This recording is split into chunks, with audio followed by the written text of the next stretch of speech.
Mais pose-toi plutôt la question, qui tu veux être dans ta vie? Plutôt que faire. Pose la question à l'envers. Si tu sais qui tu veux être, alors tu peux tout faire. La clé, elle est là. Quelqu'un qui vient me voir après un gros burn-out, on sait très bien que le burn-out, ça veut dire que la personne est arrivée aux limites de la limite, à la zone rouge avant que tout explose, ou des fois même tout a explosé. Donc ça veut dire qu'ils sont au bout du chemin.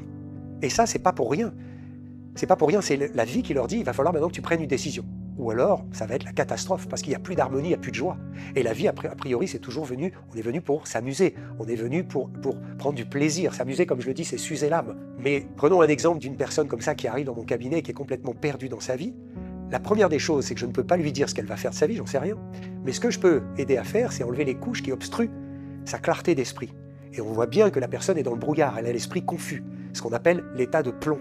Je suis plombé, ma vie est plombée, il n'y a plus rien qui m'intéresse, ma femme s'est barrée, j'ai plus de boulot, j'ai pas d'argent pour finir les fins de mois, je sais plus du tout ce que je dois faire, ça fait 36 000 boulots que je fais, il n'y a rien qui me plaît. Ça, c'est vraiment quelqu'un qui est au bout du bout du bout. Ok, comment on arrive à sortir de là? Par la prise de conscience que maintenant, on est au bord du précipice. Alors qu'est-ce qu'on fait? Il va falloir sauter dans le vide. Alors c'est une image, bien sûr, mais sauter dans le vide, ça veut dire abandonner tout ce que j'ai cru être, abandonner tous les personnages que j'ai joués dans ma vie. Et c'est pas un problème de jouer des personnages, mais quand tous ces personnages nous ont complètement perdus dans le scénario de vie, il est grand temps de se dire, ok, et c'est plus une question d'argent, c'est plus une question de peur, encore une fois, la peur de manquer, c'est ce qui va nous freiner. Il va falloir aller au-delà de la peur de manquer, il va falloir aller au-delà de la peur de perdre les proches, de quitter les gens qu'on ne veut pas quitter, pour X raisons, parce que notre vie, c'est la nôtre. Et ça va demander un travail personnel, un travail d'introspection, ce que j'appelle d'investigation du soi. C'est là où il va falloir faire un petit peu de travail sur soi. Si je veux changer ma vie, alors qu'est-ce que je dois changer en moi? C'est pas compliqué. Je dois laisser naître celui qui est vraiment. Et laisser mourir à l'ego tous les personnages que j'ai joués. L'ego, c'est le mental. Lui, il envoie les informations, il nous met dans un labyrinthe, il nous donne des tas de possibilités pour sortir, mais il n'y en a aucune de bonne. Parce que la seule qui est bonne, elle n'est pas dans le mental. La clé se trouve dans l'énergie d'amour, dans l'énergie du cœur, ce que l'on est. Mais comment j'accède à cette énergie du cœur? C'est pour ça qu'on est dans cette ère aujourd'hui, où tout le monde est perdu, où la plupart des gens qu'on connaît ont des problèmes de vie, parce qu'il va falloir changer radicalement la direction de nos vies. La plupart des gens vont à Compostelle pour essayer de comprendre, de chercher une solution. Mais le Compostelle, on peut se le faire chez soi, on peut se le faire tout seul à l'intérieur de soi.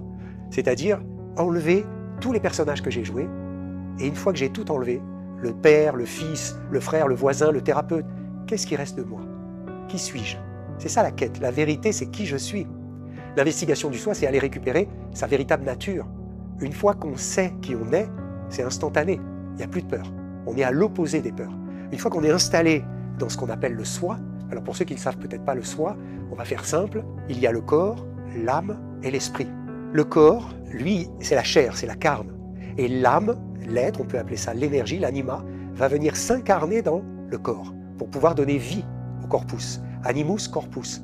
Mais la véritable clé pour pouvoir être heureux, c'est qu'il va falloir ajouter le troisième principe, le spiritus. Et le spiritus, c'est l'énergie divine, c'est le spirituel. On l'appelle la source, on l'appelle la conscience ou la lumière. Parce que l'âme et la conscience doivent venir s'incarner ensemble dans la chair. Si la conscience n'est pas, alors la vie ne sera pas alignée et on ne sera pas heureux. Et un jour ou l'autre, on me dira, ma vie, je suis complètement perdu. Je ne sais plus ce que je fous dans ma vie. Et on va chercher des solutions autour de la matière, alors que la véritable solution, elle se trouve dans la connexion à l'univers, à la source. On peut l'appeler Dieu, pour ceux qui veulent.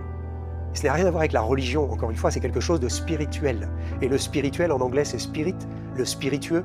Le spiritueux, ça s'évapore, ça monte vers le ciel. Donc on voit bien que c'est impalpable, invisible et volatile. Et une fois qu'on monte vers le ciel, on peut s'accorder au Saint-Esprit, au Grand Esprit. Donc nous sommes quelque part l'ambassadeur de ce spiritus, incarné dans la matière. Et c'est ça tout l'enjeu de l'incarnation sur la Terre, c'est pas de faire ou de devenir ou d'avoir, c'est juste de retrouver cet état d'être, cet état d'alignement entre le corps, l'énergie et le spiritus. Chez les Chinois, on appelle ça le grand chêne. Et chez les humains, nous avons le petit chêne. Bien sûr, le mental, lui, va commencer à parler tous les matins, il commence à nous faire le programme. Et si je l'écoute et que je lui porte mon attention, tout de suite, je me déconnecte de ce petit chêne. Et donc, je vais essayer de rester en conscience de ce que je ressens, même s'il parle, le mental, je laisse parler. Et si je sais faire ça, je sais mettre de l'espace entre moi, ce que j'appelle le chêne, moi, la conscience que je suis, et le mental. La conscience, c'est un peu comme l'espace.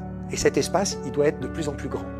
Hein, si on prend le mental et on va l'appeler le vent, par exemple, eh bien, le vent, effectivement, va souffler dans l'espace. Le vent a besoin de l'espace pour exister. Le mental a besoin de la conscience pour exister. Qui perçoit le mental si ce n'est la conscience? Mais est-ce que la conscience a besoin du mental? Est-ce que l'espace a besoin du vent? Bien sûr que non. Lorsqu'un patient vient avec une maladie, quelle qu'elle soit, des rhumatismes, une maladie chronique, la maladie de Crohn, c'est sa maladie qui l'attire vers moi. Mais très vite, il va voir que sa maladie, pour moi, c'est qu'une petite partie de l'iceberg. Mais je n'ai pas besoin de cette partie-là. J'ai besoin d'aller voir ce qui est derrière, ce qui est caché. Qui est le malade? Qui est le patient? Qui est-il? Racontez-moi votre histoire. Et c'est dans l'histoire que je vais comprendre la mélodie et comment le patient s'est déséquilibré, sur quel organe. On va découvrir un énorme chagrin de vie, on ira sur le poumon. Mais on sait que le poumon, c'est le métal.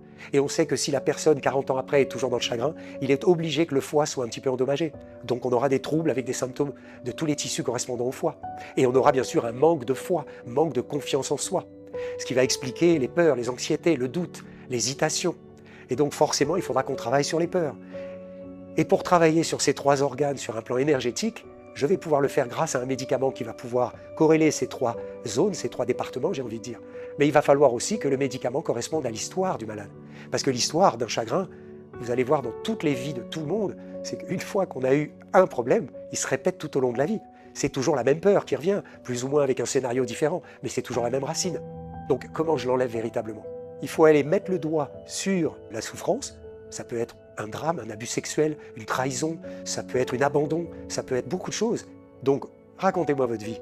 Qu'est-ce que ça vous a fait? Où est la blessure là-dedans?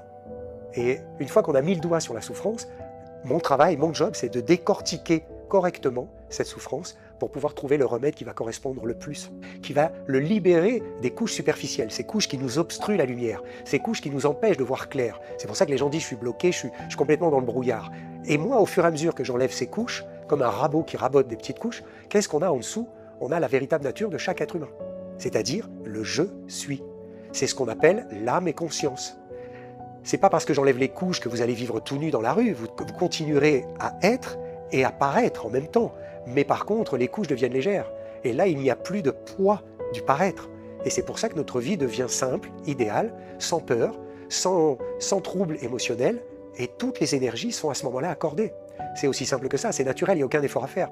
Et lorsqu'on est sur le cœur, on est sur l'être véritable. On a enlevé, si tu veux, toutes les couches de l'ego, toutes les couches des personnages que les patients ont joués toute leur vie pour survivre, pour s'adapter à parfois des situations compliquées de la vie. Et c'est ça qui fait qu'on est en souffrance.